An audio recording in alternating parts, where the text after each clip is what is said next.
ఇవాళ ఎందుకు హైడ్రా మీద విషం చెమ్ముతుండ్రు? మీరు ఆక్రమించుకున్న చెరువులను కబ్జాలు ఇడిపిస్తున్నందుకే కదా. బతుకమ్మ కుంట ఎవరైనా కబ్జా పెట్టుకుంది? ఎట్ల సుధాకర్ రెడ్డి అని అంబర్పేట టీఆర్ఎస్ ఇన్ఛార్జ్ కాదా?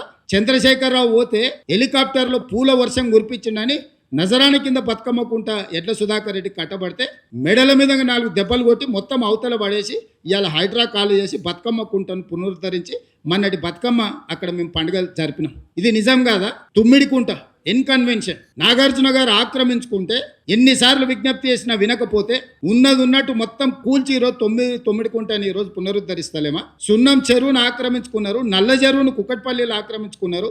ఇట్లాంటివి ఎన్నో చెరువులను మీరే కదా. బేగంపేటలో ఒక మొత్తం 30 కాలనీలు మునిగిపోయేటట్టు 100 మీటర్లు ఉన్న మూసిని మన నాలాన్ని ఆక్రమించుకొని కడితే కూడగొడితే నిన్న మన పాలాభిషేకాలు చేస్తలేరా? ఈరోజు చెరువును ఆక్రమించుకుంటే తొలగించినము.